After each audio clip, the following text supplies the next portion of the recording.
भूगोल। अच्छा, ये शब्द सुनते ही क्या ख्याल आता है दिमाग में? देशों की राजधानियां या फिर नक्शे पर पहाड़ों और नदियों को ढूंढना? पर अगर ये कहा जाए कि भूगोल असल में इससे कहीं ज्यादा जिंदा और दिलचस्प चीज है, तो चलिए इस सोच को बदलते हैं और साथ मिलकर भूगोल की असली दुनिया को समझते हैं। तो सबसे पहला और बुनियादी सवाल, आखिर भूगोल पढ़ना जरूरी क्यों है? भाई क्यों करें इसकी परवाह? जवाब ना बहुत ही सिंपल है लेकिन गहरा भी। वो इसलिए क्योंकि हम यहीं रहते हैं, इसी धरती पर।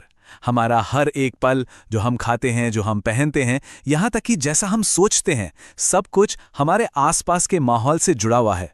खुद को समझना है तो पहले ये समझना होगा कि हम हैं कहाँ। जरा सोचिए, इंसान और उसके माहौल का रिश्ता, ये हमेशा से एक जैसा तो था नहीं।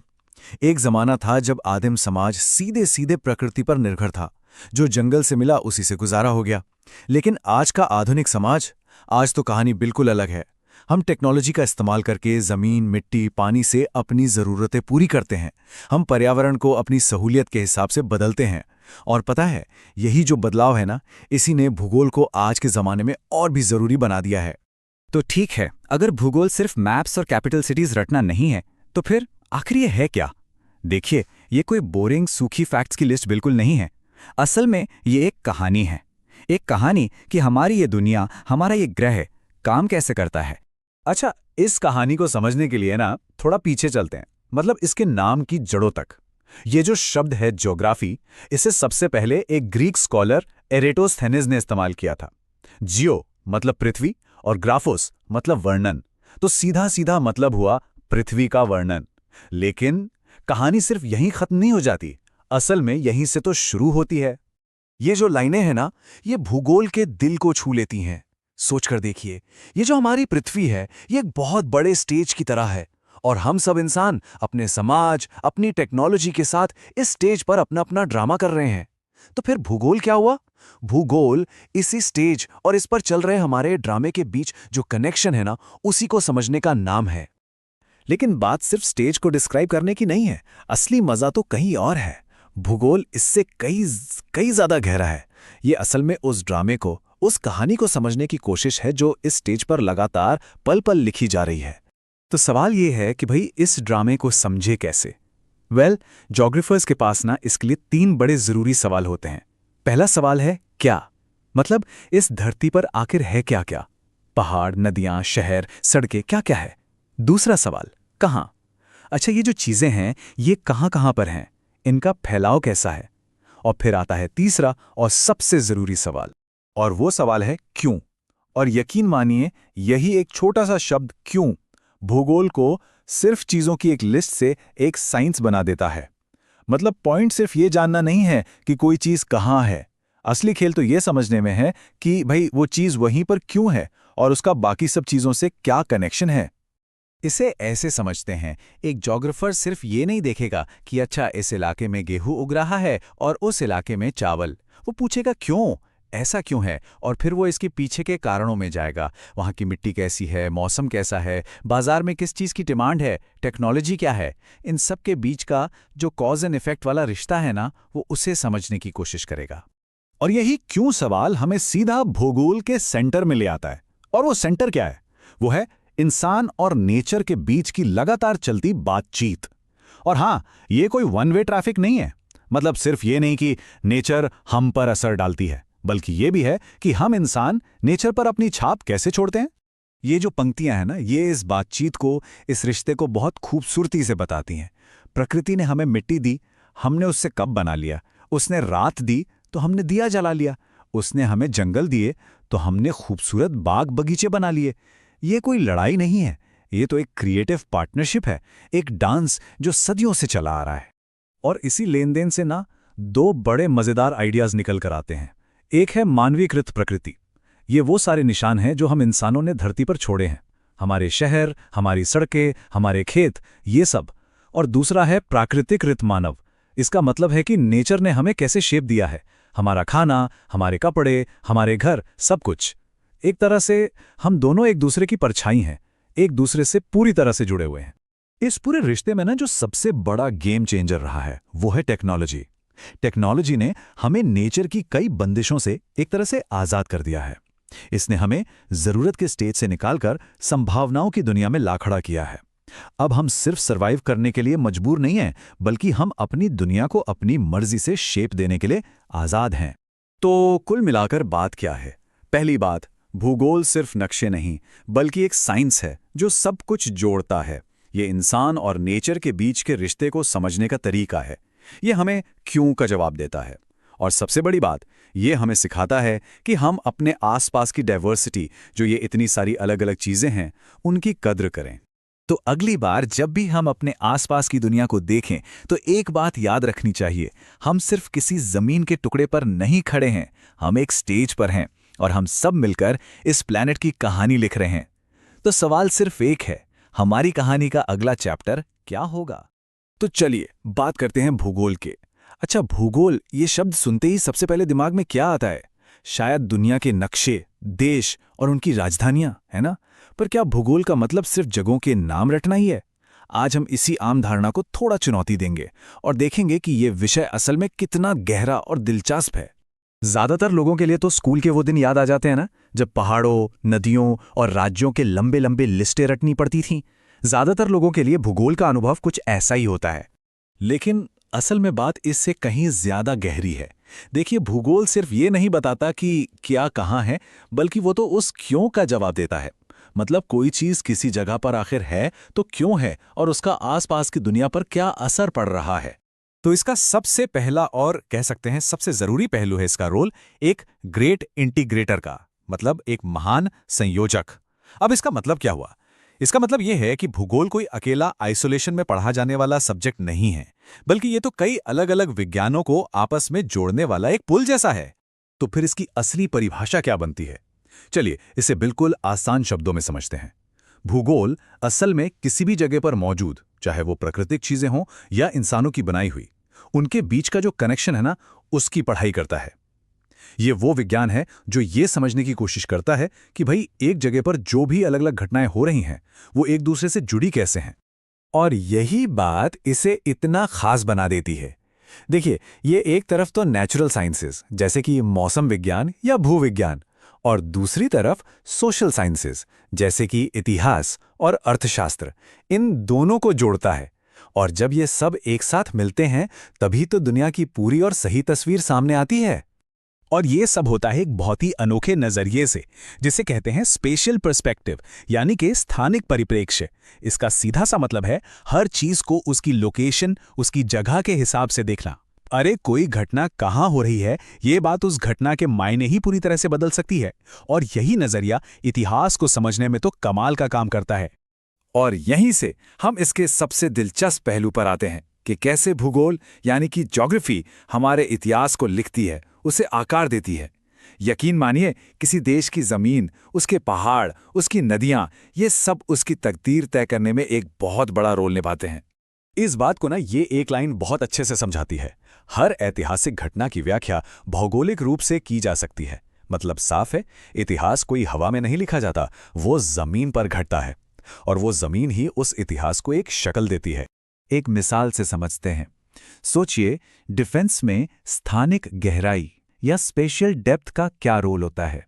एक तरफ एक बहुत बड़ा देश है जिसके पास जमीन ही जमीन है।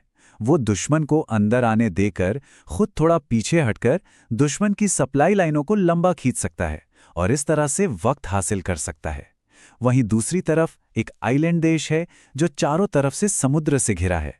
उसके लिए तो वो विशाल महासागर ही उसकी सबसे बड़ी दीवार है। दोनों ही मामलों में मिलिट्री स्ट्रैटेजी कौन तय कर रहा है? भूगोल। चलिए अपने देश भारत का ही उदाहरण लेते हैं। उत्तर में जो विशाल हिमालय है, उसने हमेशा एक दीवार की तरह हमारी सुरक्षा की।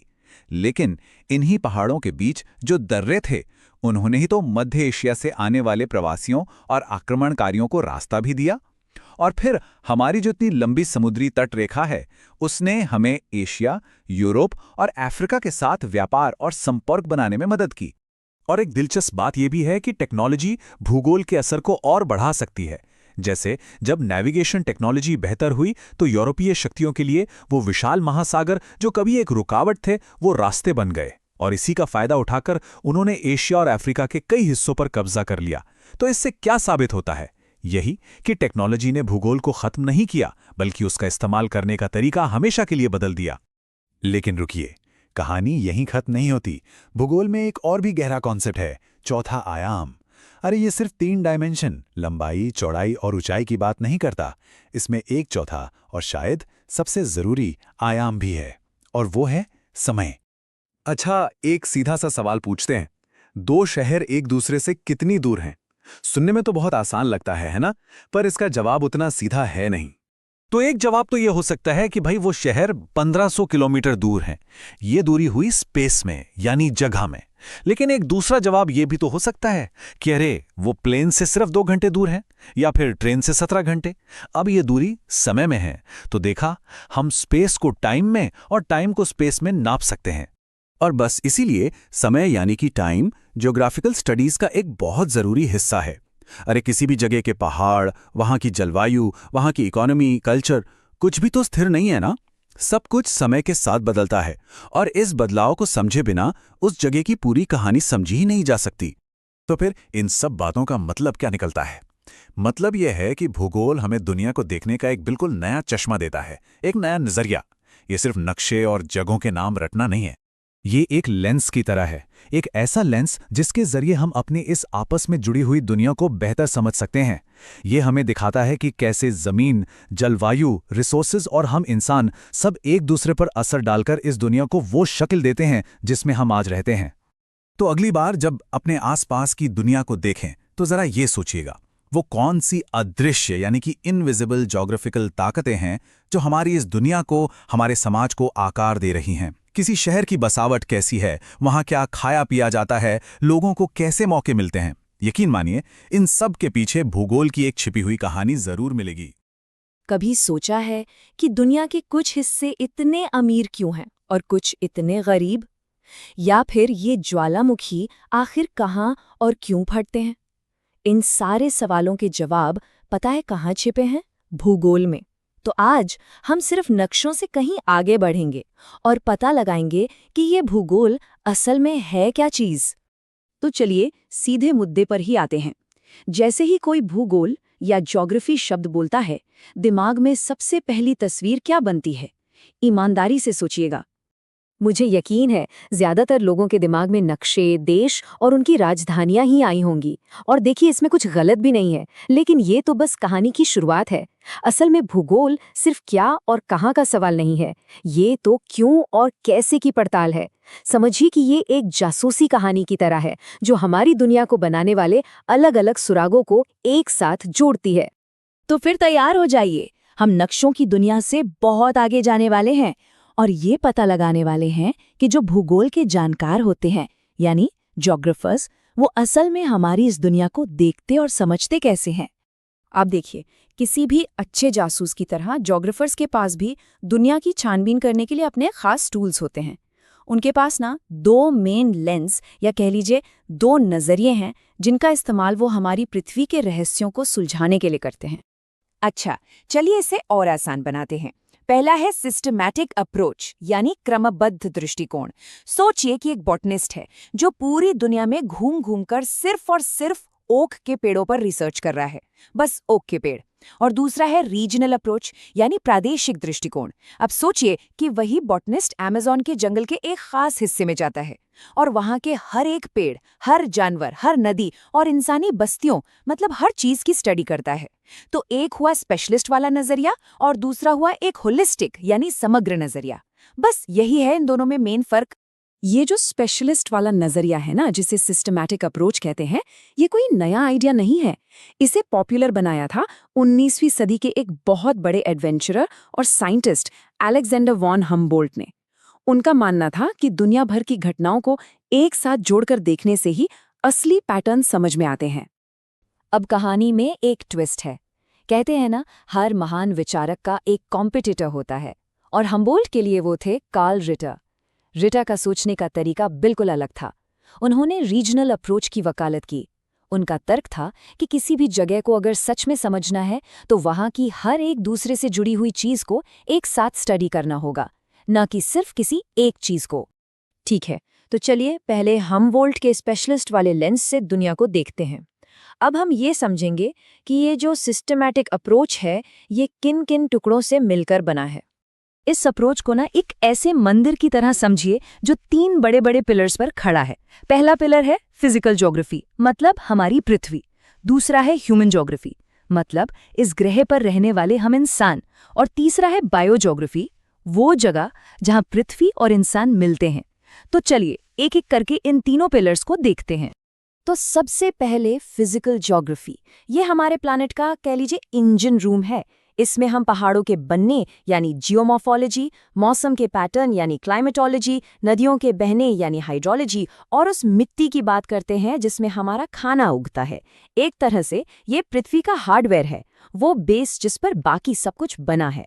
तो अगर फिजिकल ज्योग्राफी हार्डवेयर है तो ह्यूमन ज्योग्राफी उसका सॉफ्टवेयर है। ये हमारे बारे में है, इंसानों के बारे में। ये इस बात की स्टडी है कि हम कैसे रहते हैं, कहाँ बसते हैं, कैसे बिजनेस करते हैं और अपनी पॉलिटिकल बाउंड्रीज कैसे बनाते हैं। मतलब ये पृथ्वी की कहानी का इंसानी पहलू है। लेकिन क्या होता है जब ये हार्डवेयर और सॉफ्टवेयर आपस में मिलते हैं, जब पृथ्वी का फिजिकल सिस्टम इंसानों की दुनिया से इंटरैक्ट करता है? खैर, कहानी असल में दिलचस्प तो यहीं से होती है और यहीं से जन्म होता है बायोज्योग्राफी का। ये है जिंदगी का भूगोल। ये समझने की कोशिश करता है कि कुछ खास तरह के पेड़ पौधे और जानवर किसी खास जगह पर ही क्यों मिलते हैं और हम इंसान उनके माहौल पर क्या असर डाल रहे हैं। अमेज़न के जंगलों को ही ले लीजिए, वो फिजिकल यानी नदी और मौसम, ह्यूमन यानी जंगलों की कटाई और बायोलॉजिकल यानी अनगिनत जीव जंतुओं का एक परफेक्ट संगम है। ठीक है, तो अब जरा माइक्रोस्कोप से नजर हटाकर टेलीस्कोप उठाने का वक्त है। चलिए कार्ल रिटर के हॉलिस्टिक नजरिए पर वापस चलते हैं, यानी रीजनल अप्रोच पर, जो हमेशा बड़ी पिक्चर पर फोकस करता है। रीजनल अप्रोच उस डॉक्टर की तरह है जो सिर्फ एक लक्षण का इलाज नहीं करता बल्कि पूरे मरीज को देखता है। ये रीजनल स्टडीज और प्लानिंग के जरिए किसी भी जगह की सारी कॉम्प्लेक्सिटीज को, उसकी इकोनॉमी, कल्चर, एनवायरनमेंट, सब कुछ एक साथ समझने की कोशिश करता है ताकि ये पता चले कि वो जगह असल में काम कैसे करती है। लेकिन ठहरिए, बात यहीं खत्म नहीं होती। भूगोल सिर्फ पुराने नक्शों और 19वीं सदी के खोजियों की कहानी नहीं है। ये एक हाईटेक फील्ड है जो टेक्नोलॉजी की स्पीड से आगे बढ़ रहा है और आज के ज्योग्राफर के पास एक से बढ़कर एक जबरदस्त टूल्स हैं। और ये समझना बहुत जरूरी है, भूगोल कोई ऐसी चीज नहीं है जो अतीत में ही थम गई हो। ये पंख और स्याही वाले जमाने से निकलकर सैटेलाइट्स और सुपर कंप्यूटर्स तक पहुंच चुका है। ये आज के दौर का एक सच्चा 21वीं सदी का साइंस है। और ये है आज के वो कमाल के टूल्स। हम बात कर रहे हैं रिमोट सेंसिंग की, मतलब स्पेस से पृथ्वी की तस्वीरें लेना। हम बात कर रहे हैं GIS यानी ज्योग्राफिक इंफॉर्मेशन सिस्टम्स की, जो डेटा की अलग अलग लेयर्स वाले स्मार्ट मैप्स बनाता है। और हाँ, GPS तो है ही, जो हमें हमारी लोकेशन बताता है। इन टूल्स ने ज्योग्राफर्स को डेटा को ऐसे तरीकों से देखने और एनालाइज करने की ताकत दी है जिसके बारे में हमबोल्ट और रिटर तो सिर्फ सोच ही सकते थे। तो चाहे हम स्पेशलिस्ट के लेंस से देखें या हॉलिस्टिक नजरिए से, चाहे पुराने नक्शों का इस्तेमाल करें या सैटेलाइट डेटा का, एक बात तो बिल्कुल साफ है, भूगोल हर जगह है। ये उस खाने पर असर डालता है जो हम खाते हैं, उन घरों पर जिनमें हम रहते हैं और उन पॉलिटिकल फैसलों पर जो लिए जाते हैं। तो अगली बार जब कोई बाहर निकले तो चारों ओर देखकर बस इतना सोचें, भूगोल हमारी इस दुनिया को आखिर कैसे बना रहा है? यकीन मानिए, जवाब हैरान कर सकता है। अच्छा, जब भी कोई भूगोल या ज्योग्राफी का नाम लेता है तो दिमाग में क्या आता है? नक्शे, देश, उनकी राजधानियां, राइट? पर असल में भौतिक भूगोल इससे कई ज्यादा गहरा और मजेदार है। ये हमारे ग्रह की कहानी है, एक ऐसी कहानी जो ये तय करती है कि हम क्या खाते हैं, कैसे रहते हैं और हमारा आने वाला कल कैसा होगा। सुनने में थोड़ा अजीब लगता है ना, कि एक पहाड़ का हमारे डिनर से क्या लेना देना, लेकिन यकीन मानिए इसका जवाब सीधा सीधा भौतिक भूगोल से जुड़ा है। हमारे ग्रह की जमीन, उसका मौसम, पानी, सब कुछ हमारी जिंदगी को ऐसे तरीकों से चला रहे हैं जिनके बारे में हम कभी सोचते भी नहीं। चलिए इसी रहस्य से पर्दा उठाते हैं। तो सबसे पहले ये समझते हैं कि आखिर ये भौतिक भूगोल है क्या। देखिए, ये कोई रटने वाला सब्जेक्ट नहीं है, बल्कि हमारे चारों ओर की दुनिया को देखने और समझने का एक नजरिया है। एक बहुत मशहूर भूगोलवेत्ता हुए रिचर्ड हार्टशॉन, उन्होंने कहा था कि भूगोल का असली काम ये पता लगाना है कि धरती पर एक जगह दूसरी जगह से अलग क्यों है। आसान भाषा में कहें तो ये क्यों और कैसे की खोज ही भौतिक भूगोल की जान है। मतलब भौतिक भूगोल हमें यही समझाता है कि कैसे हमारे ग्रह के पहाड़, नदियां, हवा और यहाँ तक कि सारे जीव जंतु एक दूसरे से जुड़े हुए हैं। सब कुछ एक दूसरे पर असर डाल रहा है। यूं समझिए कि ये एक बहुत बड़ा और कॉम्प्लेक्स नेटवर्क है। अब इस बड़े से नेटवर्क को समझने के लिए साइंटिस्ट्स ने पृथ्वी को 4 बड़े हिस्सों में बांटा है। इन्हें मंडल या स्फीयर्स कहते हैं। सोचिए, ये हमारी दुनिया के 4 मेन पिलर्स हैं। चलिए एक एक करके इन पिलर्स को समझते हैं। पहला पिलर है स्थल मंडल, यानी वो ठोस जमीन जिस पर हम खड़े हैं, चल फिर रहे हैं, घर बना रहे हैं और खेती कर रहे हैं। पहाड़, मैदान, पठार सब कुछ इसी का हिस्सा है। दूसरा पिलर है वायुमंडल। ये गैसों की वो परत है जो हमारी पृथ्वी के चारों ओर एक कंबल की तरह लिपटी हुई है। ये हमें सांस लेने के लिए हवा तो देती ही है, साथ ही ये भी तय करती है कि आज धूप निकलेगी या बारिश होगी। तीसरा पिलर है जल मंडल। इसमें हमारी पृथ्वी का सारा पानी आ जाता है, चाहे वो बड़े बड़े महासागर हों, नदियां हों, झीलें हों या फिर जमीन के नीचे का पानी। और ये तो हम सब जानते हैं कि जहां पानी है वही जीवन है। और चौथा और आखिरी पिलर है जीव मंडल, यानी पृथ्वी पर मौजूद हर जीवित चीज, चाहे वो छोटे से छोटा कीड़ा हो, बड़े बड़े पेड़ पौधे हों, जानवर हों या फिर हम इंसान। और यहीं इसी बायोस्फीयर में बाकी तीनों मंडल मिलकर जिंदगी को मुमकिन बनाते हैं। तो अब हम इन 4 पिलर्स के बारे में जान गए हैं, लेकिन असली मजा तो अब शुरू होगा जब हम ये देखेंगे कि ये चारों मिलकर हमारी रोज की जिंदगी को, हमारे कल्चर को, हर चीज को कैसे चलाते हैं। जरा इस पर नजर डालिए। पृथ्वी की हर एक चीज की हमारे लिए खास वैल्यू है। जैसे जो समतल मैदान है वो खेती के लिए बेस्ट है, तो वहीं ऊंचे पहाड़ सिर्फ घूमने फिरने की जगहें नहीं है, वो जानवरों के लिए चरागाह हैं। और हमारी जीवन देने वाली नदियों का सोर्स भी वही है। ये इतना सीधा और गहरा कनेक्शन है जिसे हम अक्सर नजरअंदाज कर देते हैं। अब क्लाइमेट को ही ले लीजिए ना, ये सिर्फ गर्मी सर्दी की बात नहीं है। सोचिए हम कैसे घरों में रहेंगे, क्या पहनेंगे, क्या खाएंगे, कौन सी फसल उगाएंगे, ये सब कुछ क्लाइमेट तय करता है। भारत में तो पूरी की पूरी खेती, हमारा एग्रीकल्चर मानसून की धुन पर ही नाचता है। इससे पता चलता है कि हम अपनी धरती से कितने गहरे जुड़े हुए हैं। और हमारे महासागर, वो सिर्फ पानी के बड़े बड़े भंडार नहीं है, बल्कि वो तो संसाधनों के छिपे हुए खजाने हैं। खाने के लिए मछली से लेकर हमारी मॉडर्न टेक्नोलॉजी को चलाने वाले जरूरी मिनरल्स तक सब कुछ हमें वहीं से मिलता है। तो हमने ये तो देख लिया कि धरती हमें कैसे बनाती है, हमें क्या क्या देती है, लेकिन कहानी यहीं खत्म नहीं होती। अब वक्त है सिक्के का दूसरा पहलू देखने का, यानी हम अपनी धरती पर क्या असर डाल रहे हैं। देखिए, ये एक लेन देन का रिश्ता है। पर्यावरण हमें हमारी ज़रूरत की हर चीज़ देता है और हम इंसान उन चीज़ों का इस्तेमाल करके अपनी तरक्की करते हैं। लेकिन इसमें एक बहुत ही नाजुक बैलेंस है।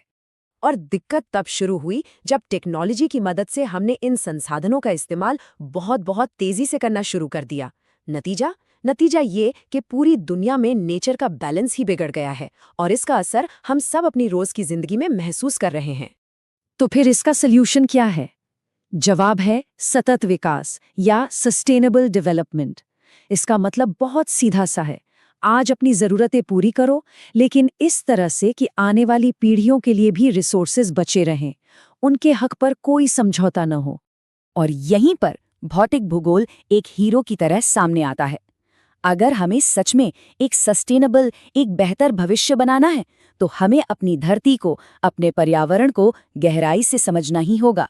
ये जानना बिल्कुल जरूरी है कि हमारे हर एक्शन का इस ग्रह पर क्या असर होता है।